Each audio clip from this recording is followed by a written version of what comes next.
Hello and welcome to the Observations podcast. We are a non-partisan, apolitical podcast. My name's Ed. I'm going to be your host today. And today's episode is going to focus on preserving and protecting the integrity of American elections. This is following the changes to the SAVE Act brought forward by President Trump. I'm very honored to be joined by David Levine. David is a Senior Elections Integrity Fellow at the Alliance for Securing Democracy and at the German Marshall Fund, where he's assessed work of vulnerabilities in election infrastructure and administration, as well as policies. David, thank you ever so much for joining us. Ed, thank you for having me. It's an absolute pleasure. Can we just start? Can you just give us a bit of a background to you? What brought you to where you are today in terms of your career for our viewers out there? Sure, Ed. No, I appreciate you starting off with that question. In 2006, I was in law school in Cleveland, Ohio, and there was an election that spring that went awry in a number of respects. And the Cuyahoga County Election Board, which includes Cleveland and its surrounding areas, made the very smart decision to appoint a 3-member panel of experts to look into what went wrong. The less smart decision was that those 3 members decided that they were going to hire lackeys from the nearby law schools to get their coffee, do their research, run their copies, and anything else that they needed. And I was one of those lackeys. And it was a really, really wonderful experience. I got to look at how poll worker training was conducted, how voter outreach was done, how voting equipment was procured, and a whole host of other things that led to the struggles that the county had with its elections. And that was what propelled me into this field that I've now been in ever since then. Incredible. Thank you. So today we're going to be focusing on the SAVE Act, which is being introduced or is trying to be introduced at the moment. For those people who may not know, what has changed with this executive order? Can you give us an overview of that? Sure, Ed. Well, I want to mention sort of 2 pieces. So one is the SAVE Act, which is something that's been introduced and passed in the U.S. House of Representatives and potentially could have a vote in the U.S. Senate. And then there's, of course, the president's executive order, which has some overlap with the SAVE Act, but is different in a number of respects. But the President Trump's executive order would fundamentally restructure how U.S. elections operate in a number of respects.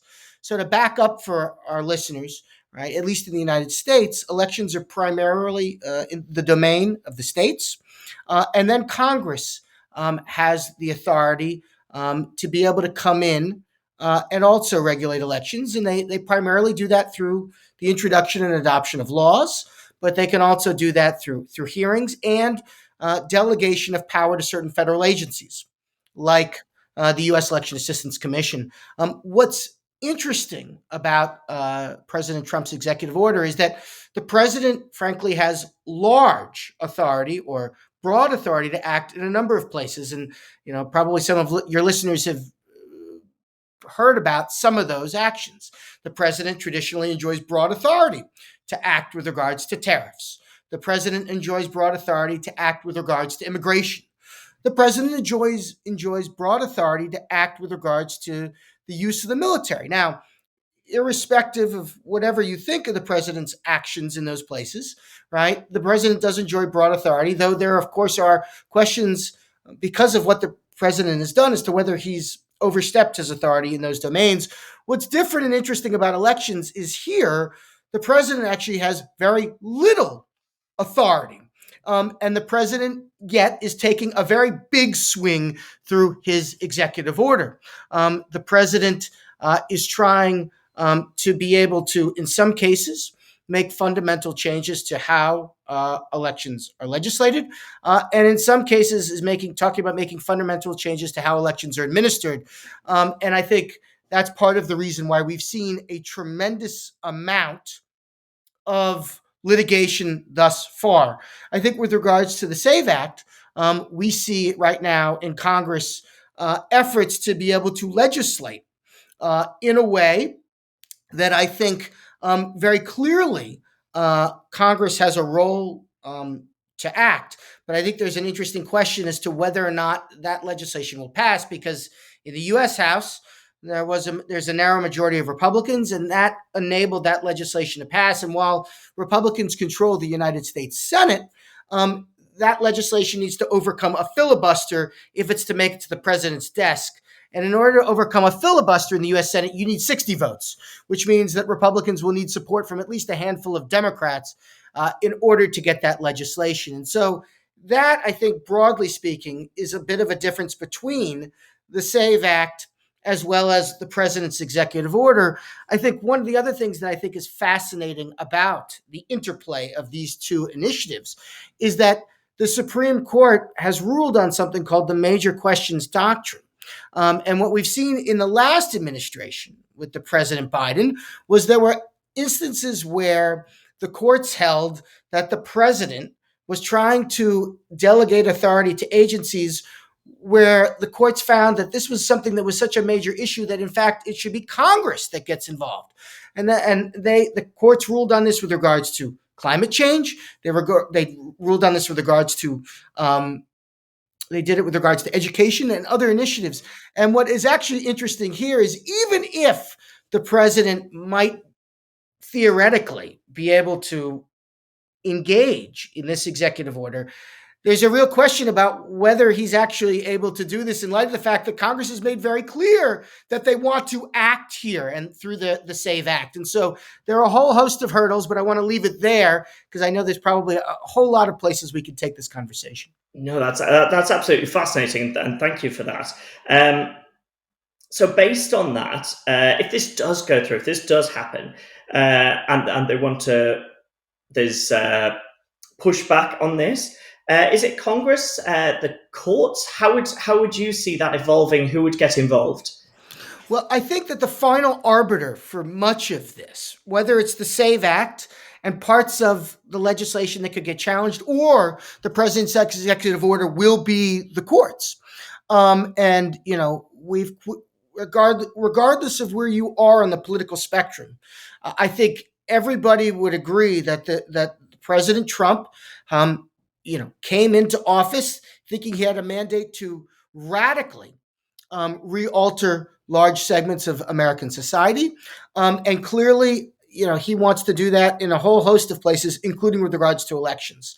I do think that, when we look at the executive order, that a certain amount of this will be with the courts, but I think it's also very important to note, and we can go more into this, that a lot of what is in the president's executive order really amounts to what I call giving a speech, right? Something that other legal experts like Justin Levitt have pointed out. We know, for example, that the National Voter Registration Act makes very clear that you can't require, right, proof of citizenship on that federal voter registration form. It's clear in the language of the National Voter Registration Act.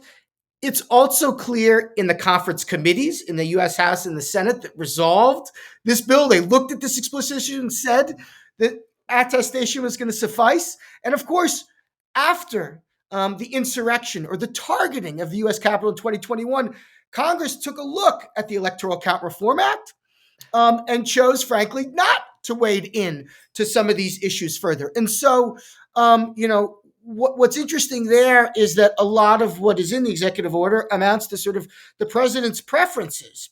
And the interesting question will be those agencies that aren't forced to do what the president wants, right, including a federal agency like the EAC, and well as state and localities, whether they will ultimately heed some of the president's calls in executive order or choose to go in a different direction.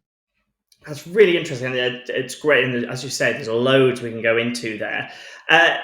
Really broad here. In your opinion, why do you think he is doing this? Why is this being moved forward? I think there are a few things that I think are worth noting on. First off, again, the president has targeted American elections for the better part of the past 8 years. I mean, there's no question. The president raised concerns about elections even following the 2016 election. You may recall he formed a commission to look at voter fraud, which organizations right and left found was a very rare issue. That commission was obviously hotly contested and didn't, frankly, finish out its mandate. It ultimately petered out amidst an onslaught of litigation. He questioned the integrity and continues to question the integrity of the 2020 election, which, to be clear to our listeners, was carried out in a secure manner that ultimately reflected the views of the American voters. And he even has questioned the legitimacy of the 2024 election, which he won, in which he suggested that to some of his supporters that the margin of victory was so big that it overcame any efforts to try and steal it. And so, I think that this president continues to try and raise the temperature and question the integrity of elections. Reason one. I think number two. I think what's really I think really important and being really thoughtful about here is we have seen since the inauguration over the past few months that there's been an onslaught on the guardrails of U.S. democracy. And one of the interesting questions here, right, is that while there are guardrails that we have in place, that those guardrails are only as good as the people that defend them. And I think there's a real question about, a question over whether or not those guardrails, right, an independent judiciary, a media and reporters that are able to do their job, universities, right, that are able to conduct unbiased research, are all facing and dealing with a certain amount of duress. And that doesn't appear to be right by coincidence. In fact, it appears to be largely by design. And I think the third thing that is really important and is really worth noting, I think, as to why this is being done, is about ultimately about being able to win and ultimately political power. And I think that's a really, really, really important point. What we see playing out in the United States in a number of respects isn't completely unique to the U.S. Just the other day, the National Public Radio did a story talking about Viktor Orban and Hungary, and looking at other places that were studying efforts to erode guardrails in their countries, in part by looking to what folks like Viktor Orban have done successfully in Hungary. And so, I see this as an effort to raise the temperature around undermining the integrity of U.S. elections, an effort to retain and bolster political power, and an effort to target guardrails around small d democracy.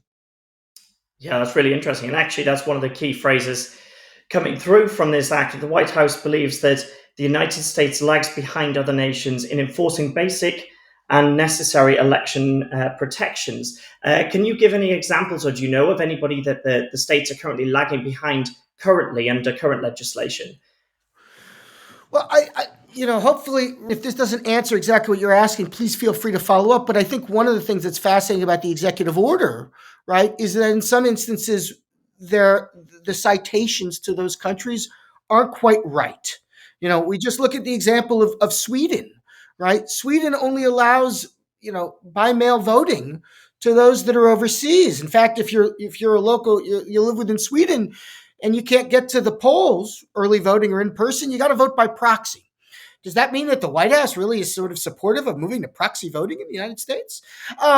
Clearly, proxy voting is a practice that's used. It's used in the UK. It's used in Sweden, a number of other places. But I'm not sure that those who wrote the executive order had that thought in mind. I do think that there are countries that have looked, particularly in the pandemic, and looked to expand opportunities to cast ballots. But I think that in a lot of in a lot of instances, the U.S. in fact is pretty good about providing opportunities to vote. I think there's a case to be made for having perhaps greater uniformity at a minimum level, but 47 out of 50 states offer early voting in the United States, which is pretty good. Not all 50, but 47 is pretty high. And I would also, argue, there are some aspects of voting that are unique, right? We, for example, in the United States, have state by state designation for when ballots can ultimately be accepted. But I want to be really clear that, like a lot of other countries, right, the voters have to get the ballots to, right, they have to get the ballots to election authorities or send them out by or before election day. So the concern that the White House has is about when those ballots are accepted and received. And I think, the interesting question is, if you're a military or you're an overseas voter and you are returning that ballot by election day or even ahead of election day, and through no fault of your own, that ballot gets there a couple days after, what that means. And so I think there's some states that have said, okay, we really want that ballot to be in our hands by election day, but others have decided that they can have the ballot, right, be accepted a few days after, so long, right, as it was sent ahead of election day. And, I think there's a policy debate to be had, but it's very clear legally that, allowing ballots to come in after election day has been something that the United States has had in some places going back decades, if not even centuries. And so, again, I think there are some questions around this executive order that ultimately the courts will help resolve. But I think that some of what's been said in terms of how the U.S. fares with regards to other countries, in some cases, the accuracy is a little bit in question. And in some cases, there's a bit of an apples and oranges comparison going on. That's really interesting. Thank you. So you mentioned earlier about these, a lot of the postal votes and not proxy, but all postal votes are being done on a state level.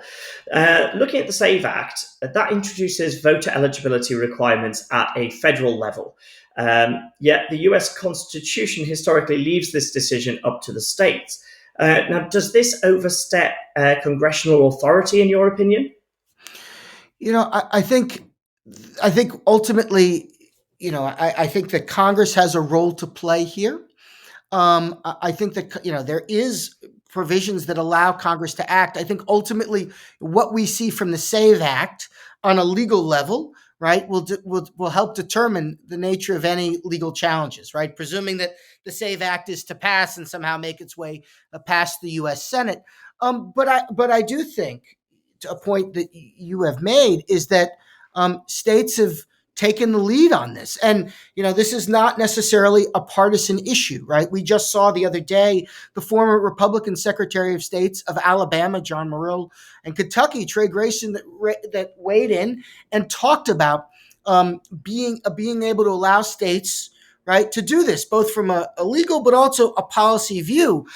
And I would also add that even if we allow states, right, to perhaps allow for proof of citizenship, that's not necessarily the end of the story. In fact, the state of Kansas tried offering a proof of citizenship about a decade ago to voters. And one of the concerns that existed was the ability not only to actually weed out those who weren't eligible, for which there were very few, but to also mistakenly sweep up those who were actually eligible to vote. And so Kansas, which is far from being a very liberal or democratic state, ultimately got rid of, right, their citizenship requirement because they were unnecessarily and mistakenly getting rid of voters who in fact were eligible to vote. And so, when you talk about states having the authority to require proof of citizenship, that's one piece of this. But there's also a piece about how you ensure you are only removing those that are not eligible, right? And then whether or not you're accidentally sweeping up those who are. And what we found is that from states who have tried this is that they've had trouble doing that. And, part of that is a matter of making sure you actually have the right tools in place. And so, one of the issues even that exists here with the SAVE Act is that Congress has noted, has said that, well, states and the EAC will work out a solution on how to do this. But the language is vague. And, some could charitably argue that it's vague because they're going to allow states and localities to figure this out because they're the authorities and the EAC. But some could also suggest that part of the reason why Congress is vague about this is because we don't really at this moment have the tools that can ensure that we can accurately engage in this process. Part of the reason why Kansas had difficulty being able to do this and ultimately decided against it. And this is something that continues to affect states that have gone in this direction, including voters in New Hampshire in a recent election. That's really interesting. Yeah, and thank you for that insight. It's very good, interesting to note there that parts of this has been tried in states or tried in principle, and we've seen changes. Just looking to some other organisations that have raised things around this. Amnesty International has argued that the Act could severely affect women in particular, or particularly women who have changed their names through marriage. How significant do you believe that this concern is, and is it addressed by lawmakers? Well, I think that's a really good question. It's. I think there's been a lot of conversation, rightfully so, around this provision, and I think one of the things that's interesting is that, again, to some point that was made a moment ago, there isn't, Congress basically suggests through the State Act that there's going to be a way in which that states will be able to sort of figure out a mechanism to deal with this and provide provisions so that individuals can be able to get the documentation that they need in order to be able to vote. But I think this, ultimately the proof would be in the pudding here, right? How will folks be able to get that documentation, including married women, and how easy is it to be able to do it? But even before that is how necessary that is. And so I think, we saw in a recent election in New Hampshire, again, where there were some married women that came to the polls, right? The information didn't entirely match, and their ability to go back and get that documentation appeared to be difficult. And so I think, I think this is something to pay close attention to. I would also add, though, that married women, while an important piece of this, are not alone. I mean, us at the University of Maryland, Democracy and Civic Engagement came out with some of the most recent research around proof of citizenship and found that not only could this affect voters that perhaps are perceived as being more left-leaning, but frankly could impact voters that are more right-leaning. In many cases, young men, right, many of whom voted for President Trump in droves, have more difficulty being able to access, right, and get proof of citizenship in order to be able to vote. So I want to be really clear that, this is something that could perhaps affect voters that are perceived as both being more to the left as well as voters to the right. And the question I think that needs to be thought through here is, again, is this necessary? Do we have an issue of ineligible voters, right, being able to falsely claim U.S. citizenship and being able to ultimately successfully cast votes, right? And number one, and then number two, even if if just a few, right, do we have a narrowly tailored solution that will help ensure that we weed out those voters while not, right, being able to mistakenly disenfranchise others? And right now, right, we have very minuscule instances of voters who are not citizens being able to ultimately be able to participate. And the reasons for that are pretty logical, right? If you decide as a non-citizen that you want to participate and putting, in a federal election, which you are not allowed to do, you have decided you are creating a paper trail. And then you have ultimately decided that you are going to try and register, which could raise a flag, and then potentially vote, which could raise a flag. And you are then going to cast a vote that could subject you to a fine, potential prison time, and maybe even deportation, all for a vote that is unlikely to make an impact in any election. So the stakes are tremendously high. And what we've seen is that, and I know this is a former election official, is that states and localities have generally to date been pretty decent about capturing those folks and ultimately prosecuting them. And that even when these things happen, which are rare, they're often happening by accident. So you take all of that, and then you add on this sort of notion of do we have a tool, right, that can ultimately, again, capture voters? And you have a situation that, right, is a very complicated one. Yeah, no, that's fascinating. And you're talking about disenfranchising voters there. So if the goal of all of this is to improve election integrity, what policies or safeguards would you suggest that don't risk disenfranchising the voters? Well, I think there are a couple things that are worth noting, right? I mean, and the UK, of course, dealt with this obviously when they were thinking about the implementation of sort of voter ID. I think one is you have to be very honest about what the scope of your problem is, right? And I think if ultimately the scope of the problem is small, then your solution ought to be broad, right? So that you can help ensure that you are, again, enabling people to participate, right? Which I think is part of the goal of a healthy democracy. And so, I think that there are tools that the Department of Homeland Security has had and Social Security has to try and help ensure that only eligible voters can vote. And I think states and localities can work together with these federal agencies to try and fine tune, right, those tools so that you can perhaps have a more technical mechanism there. But until you have that tool, right, that can help you validate who is eligible and who is not, I think you want to make sure that you're using what you have to be able to sort of, that's evidence based, to try and ensure that you're conducting fair elections. And so, that's making sure that, again, your federal voter registration forms and the state voter registration forms are very clear, right, about who is eligible and not eligible to vote. And I want to be clear about this, right? There are some places that allow non-citizens to vote in local elections, right? So if you're Washington, D.C., for example, that allows this, right, it can be a little tricky there. So, Congress could be working together with states and localities and others on how do we make sure that we're clear with voters, particularly non-citizens, about what elections they can vote in and what they can't, right? But I think that's about sort of fine-tuning outreach and being clear with voters about what they're eligible to do and what they're not. That's not about, right, punishing folks or creating a climate of fear when one isn't justified. And so I think, it's important to have evidence-based solutions to our problems. And that means, right, identifying a potential vulnerability and then having a right-sized solution. So again, we are ensuring that those who are eligible can participate while ensuring that those who are not eligible are not.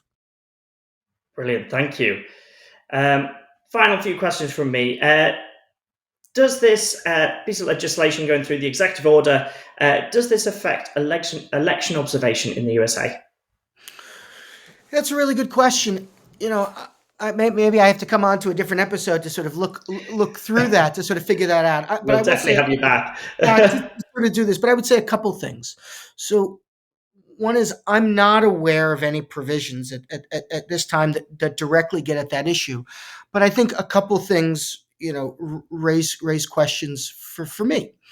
Number one, which I think is really important, is there clearly there's been a climate over the past few months and concern around foreigners, non-citizens participating in the process in numbers that, right, which aren't in fact true. There's been concerns previously in the United States over the allowance of foreign observers, particularly when you perhaps have countries that participate in international organizations where other folks from those countries have perhaps engaged in foreign interference. Think of a country like Russia, which of course is part of the OSCE, but has also had affiliated actors that tried to interfere in the US elections as well as previous elections in a whole host of other countries, including the UK. And so, one of the concerns that I think exists here is whether this executive order, perhaps the SAVE Act, could whip up nativism that could perhaps raise some concerns, right, that create some further headwinds for international observers. I think that's sort of one piece of this.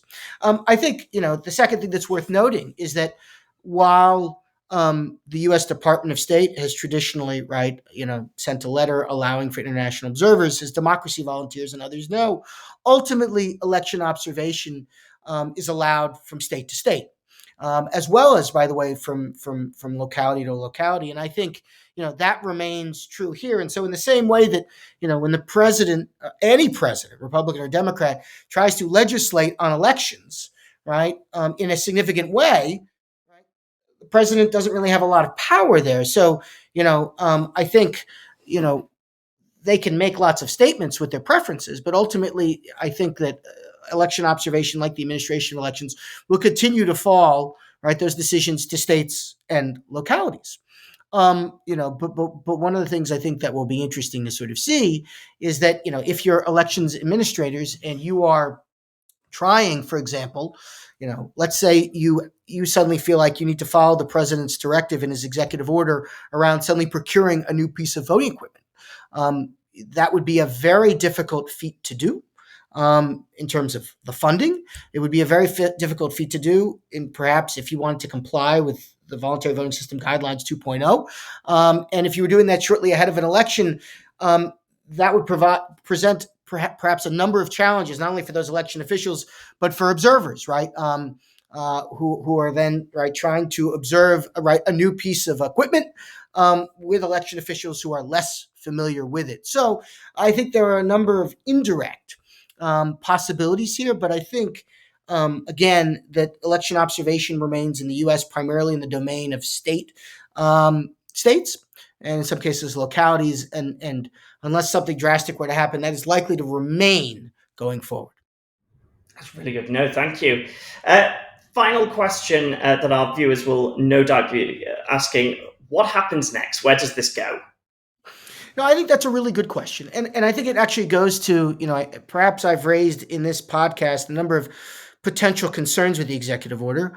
I think this allows to talk about, a number of things. I mean, one, it's worth noting that there are aspects of this executive order that are likely, at least a few, carry forward, right? Any administration gets to come in. A new administration comes in and gets to prioritize its enforcement, right, of federal statutes. And so I certainly expect that insofar as this executive order talks about sort of prioritization of certain federal statutes, that the Justice Department will prioritize the enforcement of certain federal laws and not others. And I think it's worth noting, for example, that the White House calls for example, the Department of Homeland Security to do reports on voting system security. What's interesting, of course, is that Department of Homeland Security has been doing that to a certain extent, and that the Department of Homeland Security, notably CISA, the Cybersecurity and Infrastructure Security Agency, has been gutted by the administration over the past few months. So there's a policy question about how well they'll be able to do it in light of a number of the election officials that have departed. But there's certainly the authority to do that, and if I would expect them to be able to continue doing that. But I think a lot of this is going to depend on, at the end of the day, right, the litigation that's sort of ongoing here. We know that the Election Assistance Commission has reached out to some states about how to implement pieces of this.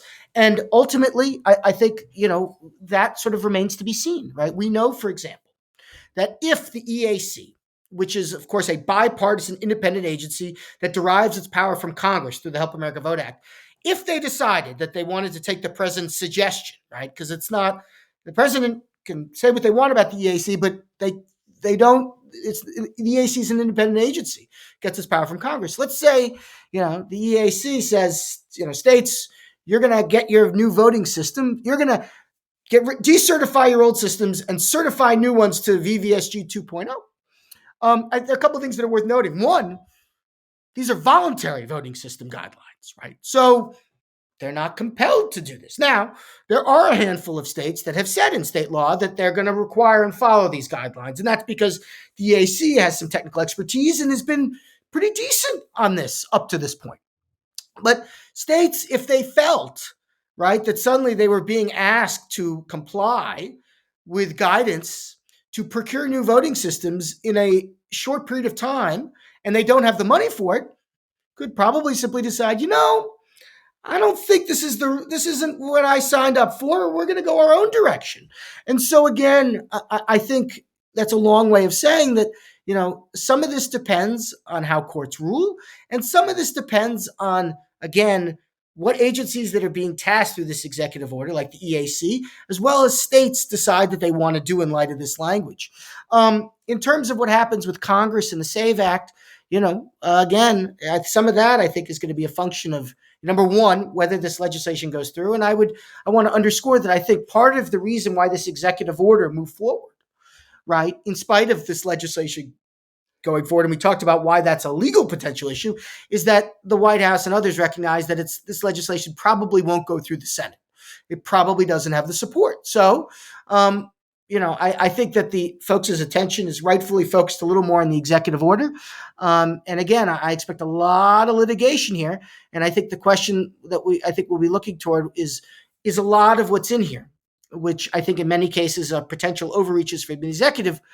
Will it get adopted in any way, shape, or form by the federal agencies and certain state and local election authorities? And I think that will ultimately drive what we see happen over the next weeks, months, and perhaps years.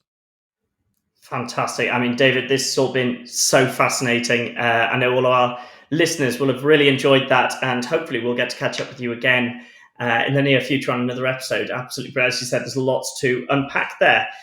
So thank you ever so much to David, who has joined us for today's episode.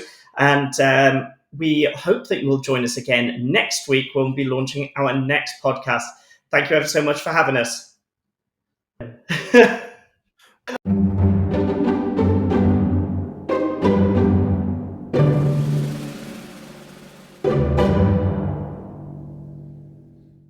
The Observations podcast has been brought to you by Democracy Volunteers, the UK's leading election observation group. Democracy Volunteers is non-partisan and does not necessarily share the opinions of participants in the podcast. It brings the podcast to you to improve knowledge of elections, both national and international.